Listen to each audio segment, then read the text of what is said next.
Tabloid press who wanted him to say something evil were left disappointed. It was an anticlimax. All he said is, "I'd like you to give my love to my family and friends." That was Ted Bundy's last statement. His eyes looked like he was almost a child, and his mother caught him doing something wrong.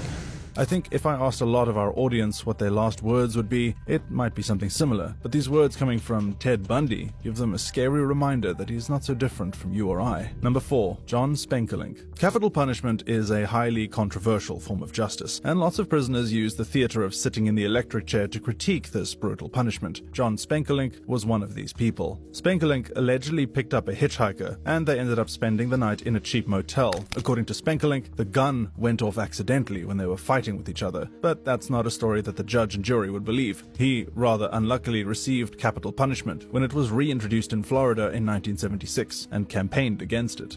I don't think if there'd just be a very few that don't, but I don't think there's anybody on death row now that does want to die. It was a controversial decision. Human rights groups were appalled, but many Floridians felt the other way, because Florida. On the day of Spenkelink's execution, a popular radio DJ in Jacksonville aired himself sizzling some bacon to celebrate. Again, Florida. So the state's killing machine was dusted off and plugged in again, and there was a sense of it was like starting an abandoned car up again, and it might not work or could conk out. Facing reporters before his death, he said, "Capital punishment. Then without the capital, get the punishment." And those of you who oppose the death penalty might agree with this statement, but maybe the messenger in this case does not help the cause. Number 5. Robert Charles Comer. Robert Charles Comer was not the most eloquent of serial killers. While most of these killers see themselves as poets, this man was rather scarily normal about the situation. Comer was remarkably calm about his death sentence. In a competency hearing, he said, "I don't know what everybody's so scared about. Death is not that damn bad." And in fact, he also showed some remorse for his actions. Although he fought his appeals against capital punishment, he eventually dropped them and said he owed it to his victims. It was time to face the music. So, standing across from 20 witnesses, the warden asks him if he would like to have any last words. His response was, "Yes, go Raiders," in reference to his beloved NFL team, the Oakland Raiders. Number 5. Peter Kürten. Peter Kürten was known as the Vampire of Dusseldorf, and for good reason. He was convicted of 9 counts of murder and 7 counts of attempted murder. The vampire nickname came from the fact that he would often attempt to drink the blood of his victims. His crimes were committed in 1930s Germany, when capital punishment was still part of its justice system. And by capital punishment, I don't mean sitting in an electric chair. This guy was given a French Revolution-style ending on the guillotine. Facing up to his sick and twisted actions, Kürten's last words would give one last reminder of how disturbing this man truly was. Before the guillotine dropped, he said, "Tell me, after my head has been chopped off, will I still be able to hear, at least for a moment, the sound of my own blood gushing from the stump of my neck? That would be a pleasure to end all pleasures." Number 7. Carl Panzram. Carl Panzram was charged with 21 murders, more than 1,000 sexual assaults, and another 1,000 or so robberies and arsons. Despite the size and scale of his crimes, he never left one single shred of remorse. When sentenced to death, he said, "I look forward to a seat in the electric chair or dance at the end of a rope, just like some folks do for their wedding night." He was genuinely angry with human rights activists who tried to get in the way of his execution. He was executed by hanging in 1930, and his last words involved him screaming at the executioner to get a move on. He said, "Hurry it up, you Hoosier bastard. I could hang a dozen men while you're screwing around."